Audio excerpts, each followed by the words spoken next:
അന്താരാഷ്ട്ര ബഹിരാകാശ നിലയം ഉടൻ ഭൂമിയിലേക്ക് പതിക്കും. കഴിഞ്ഞ 25 വർഷമായി ശാസ്ത്ര പരീക്ഷണങ്ങൾക്ക് വേദിയായിക്കൊണ്ടിരിക്കുന്ന അന്താരാഷ്ട്ര ബഹിരാകാശ ഗവേഷണ കേന്ദ്രമായ ഇന്റർനാഷണൽ സ്പേസ് സ്റ്റേഷന് ഒരു റിട്ടയർമെന്റ് പ്ലാനായി എന്നതിന്റെ അടിസ്ഥാനത്തിലാണ് നാസ ഇതിനെ ഭൂമിയിലേക്ക് തിരിച്ചിറക്കാൻ പദ്ധതിയിടുന്നത്.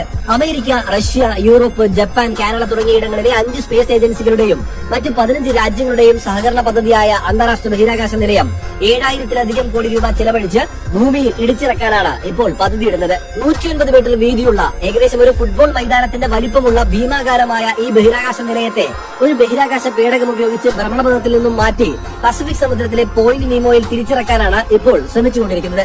മനുഷ്യർ ഇതുവരെ ബഹിരാകാശത്ത് എത്തിച്ചിട്ടുള്ള ഏറ്റവും വലിയ ഘടനയായ അന്താരാഷ്ട്ര ബഹിരാകാശ നിലയത്തെ 2030 ഭൂമിയിൽ തിരിച്ചെത്തിക്കാനുള്ള പ്രാരംഭ നടപടികളാണ് ഇപ്പോൾ നടന്നുകൊണ്ടിരിക്കുന്നത്. ഓരോ വർഷവും ഏകദേശം 33,000 കോടി രൂപയോളം നാസ ISS-ന് വേണ്ടി ചിലവഴിച്ചുകൊണ്ടിരിക്കുന്നുണ്ട് എന്നതിൽ നിന്ന് നമുക്ക് മനസ്സിലാക്കാം ബഹിരാകാശ നിലയം പരിപാലിക്കാൻ എത്രത്തോളം ശ്രമകരമാണെന്ന്. നിലവിൽ ISS-നോടൊപ്പം സ്വന്തമായി ബഹിരാകാശ നിലയമുള്ള രാജ്യം ചൈനയാണെങ്കിലും ഇന്ത്യയുടെ സ്വന്തം ബഹിരാകാശ നിലയം ഉടൻ യാഥാർത്ഥ്യമാക്കാനുള്ള തയ്യാറെടുപ്പിലാണ് ഇപ്പോൾ ISRO.